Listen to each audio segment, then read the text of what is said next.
જય સ્વામિનારાયણ હરિભક્તજનો, શ્રી સ્વામિનારાયણ વ્લોગ ચેનલમાં આપનું સ્વાગત છે. શ્રી નીલકંઠ વર્ણી વન વિચરણ કથાના 27 ભાગ આવી ચૂક્યા છે. 27મા ભાગની લિંક ડિસ્ક્રિપ્શનમાં આપેલ છે તથા અન્ય ભાગને જોવા માટે ચેનલ પર પ્લેલિસ્ટ પણ આપેલ છે. ભાગ 28 એટલે કે આ ભાગમાં આગળની કથાની શરૂઆત કરીશું. તો ચાલો આગળની કથાની શરૂઆત કરીએ. વર્ણી જગન્નાથપુરીથી જયરામને લઈને ચાલ્યા. તે વનમાં ફરતા ફરતા આદિકુર્મ નામના તીર્થમાં આવ્યા. તેની સમીપમાં માનસપુર નામનું એક નગર હતું. ત્યાં પોતે ગયા. ત્યાંનો સત્રધર્મા નામે રાજા હતો. તે રાજા ધાર્મિક અને પવિત્ર વિચારનો હતો. ઘણા અન્ન ક્ષેત્રો તેણે બંધાવ્યા હતા અને ઘણા ભાવથી દરેક અભ્યાગતને જમાડતો. તેણે વર્ણીને દૂરથી આવતા જોયા. ત્યાં તેની વૃત્તિ તેમની મૂર્તિમાં ચોંટી ગઈ. તેથી વર્ણીને મોટા તપસ્વી જાણી રાજાએ પોતે જઈ ભાવથી નમસ્કાર કર્યા. પછી વર્ણીને અતિ ત્યાગી અને તપની રુચિવાળા જોઈને એકાંતમાં સુંદર બગીચામાં ઉતારો આપ્યો. બેસવા સારું આસન આપ્યું.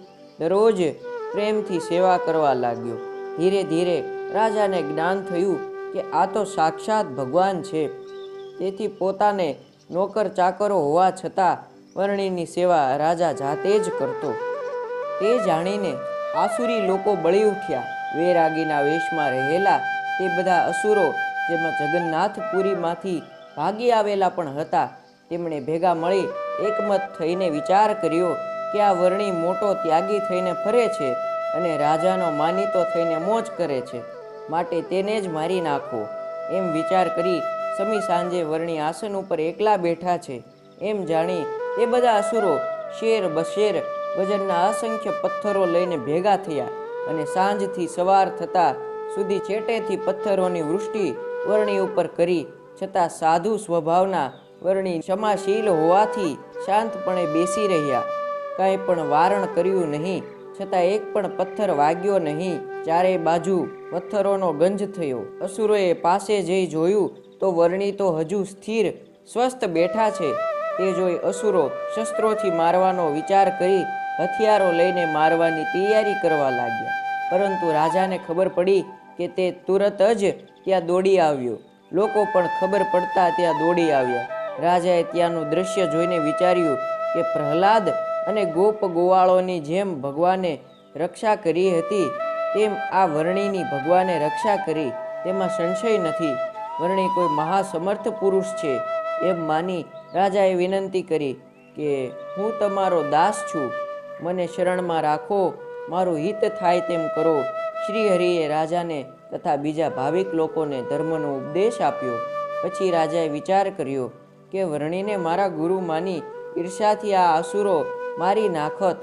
આ વર્ણીનો નહીં પણ મારો દ્રોહ કર્યો કહેવાય. સર્પ જેમ દૂધ પાનારને જ કરડે તેમ મારું અન્ન ખાઈ મારું જ અહિત કર્યું. બધાને વિશે ભગવાન જેવો ભાવ લાવી સેવા કરી તેનું મને તેમણે આ ફળ આપ્યું તે પ્રત્યક્ષ જોયું. વર્ણી ન મળ્યા હોત તો હું જમપુરીનો જ અધિકારી હતો, માટે આ અસુરોનો જ નાશ કરવો જોઈએ. રાજાનો આ વિચાર તથા ક્રોધ જાણી કેટલાક અસુરો પોતાનો સામાન લીધા વિના જ પલાયન થઈ ગયા. રાજાને ખબર પડી એટલે તેણે લશ્કર પાછળ મોકલ્યું. તેમણે અસુરોને માર માર્યો. વર્ણીને ખબર પડી ત્યારે વારણ કર્યું, પણ તેટલામાં તો આશરે 2000 જેટલા અસુરોનો નાશ થઈ ગયો. આ પ્રમાણે પોતાના પાપે પાપીઓ નાશ પામે છે અને પૃથ્વીનો ભાર ઉતરે છે. ત્યાર પછી તે સત્રધર્મા રાજાને અભયદાન આપી માનસપુરથી વર્ણી ચાલવા તૈયાર થયા. ત્યારે રાજાએ વિનંતી કરી, અંત સમયે મારી સહાય કરજો, આપ જ મારા આધાર છો. આપ કહો તે વાહન લાવું, તેના ઉપર બિરાજી મને તથા તે વાહનને કૃતાર્થ કરો.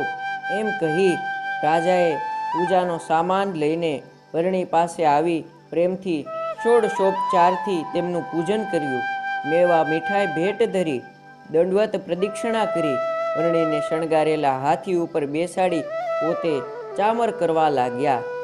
સવારી સાથે વાજતે ગાજતે ધામધૂમથી રાજ દરબારમાં લાવ્યા. પોતાના મહેલમાં પધરાવી રાણીને દર્શન કરાવ્યા. તે બધાએ પણ વર્ણિની પૂજા કરી કહ્યું, હે પ્રભુ, આવું ને આવું અંતઃકરણ સદાય રહે એવો વર માગીએ છીએ. વર્ણિએ તે વર આપ્યો. રાજાના બધા માણસોએ તેમનું શરણ લીધું. વર્ણિરાજ ફરીથી હાથી ઉપર બેસી રસ્તામાં સૌને દર્શન દેતા દેતા ચાલ્યા. લોકો હાર તોરાને પુષ્પોથી વધાવી રંગ ગુલાલ ઉડાડતા હતા. પૂર બહાર આવી રાજાએ બધાને પાછા વાળ્યા. પોતે 5 ગાંવ દૂર સુધી સાથે ગયા. વર્ણિએ પોતે હાથી ઉપરથી ઉતરી રાજાને પરાણે પાછો વાળી પોતે આગળ ચાલી નીકળ્યા. જ્યાં સુધી વર્ણિ દેખાયા ત્યાં સુધી રાજા વર્ણિની મૂર્તિ સામું જોઈ રહ્યા, પછી પાછા વળ્યા. વર્ણિરાજ પોતાની સાથે જયરામને લઈને વનમાં ચાલ્યા. રસ્તામાં જયરામને તરસ લાગી. ત્યારે વર્ણિએ કહ્યું કે વૃક્ષ ઉપર ચડીને જોતો, નજીકમાં કોઈ તળાવ દેખાય છે. જયરામે વૃક્ષ ઉપર ચડીને જોયું તો નજીકમાં એક તળાવ દેખાયું. જયરામ ત્યાં પાણી ભરવા ગયો તો તે તળાવમાં પાણી ઉપર હજારો સર્પ જોયા, એટલે પાણી લીધ્યા વિના જ પાછો આવ્યો. વર્ણિએ પૂછ્યું, પાણી લીધ્યા વિના કેમ પાછો આવ્યો? ત્યારે તેણે કહ્યું કે તેમાં ઘણા બધા સર્પ હતા, તેથી હું પાણીને ઝેરી માની પાણી લીધ્યા વગર જ પાછો આવ્યો. પ્રભુએ કહ્યું, જળ નિર્દોષ છે, માટે શંકા રાખ્યા વિના પાણી લઈને આવ. જયરામ ફરી પાણી લેવા ગયો. પ્રથમ વર્ણિએ પીધું, પછી જયરામે પીધું અને પછી આગળ ચાલ્યા તો એક શહેર આવ્યું. ત્યાં ધર્મશાળામાં રાત રહ્યા. ત્યાં પ્રભુએ જયરામને ત્યાગીની દીક્ષા લેવા માટે ઉપદેશ આપ્યો, પણ તેની વાતમાં તેને સગામાં હેત વધારે જણાયું. તેથી વર્ણિએ તેને ઘેર પાછા જવા અને જ્યારે વૈરાગ થાય ત્યારે અમારી પાસે આવજે, અમો તને પાસે રાખીશું એમ કહ્યું. એટલે જયરામ ઘેર જવા માટે પાછો ચાલ્યો. વર્ણિની આજ્ઞા થતાં જયરામ એકલો જ પોતાના ઘર તરફ પાછો ફર્યો. ત્યારે વનમાં ચાલતા રસ્તામાં જગન્નાથપુરીમાં રાત રહેલો.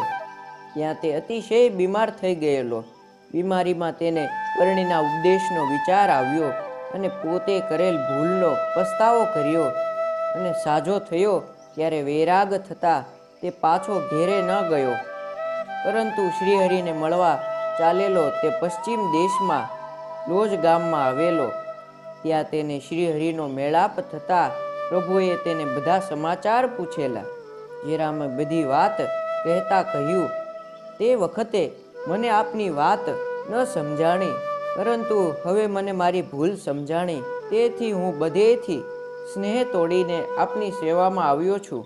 તો કૃપા કરી સદાયને માટે આપની સેવામાં રાખો. જયરામની વિનંતી સાંભળી શ્રી હરિએ તેને ભાગવતી દીક્ષા આપી અને જિજ્ઞાસાનંદ સ્વામી નામ પાડ્યું. તો આ રીતે વર્ણિરાજે માનસપુરના રાજાનો અને જયરામનો ઉદ્ધાર કર્યો. તો હરિભક્તજનો, ભાગ 28 માટે આટલું જ. આગળની કથાની શરૂઆત ભાગ 29થી કરીશું. જો આ વિડીયો તમને ગમ્યો હોય તો લાઈક કરજો, અન્ય હરિભક્તો સાથે આ વિડીયોને શેર કરજો તથા આવા અન્ય વિડીયો જોવા માટે ચેનલને સબસ્ક્રાઈબ કરજો. જય સ્વામિનારાયણ.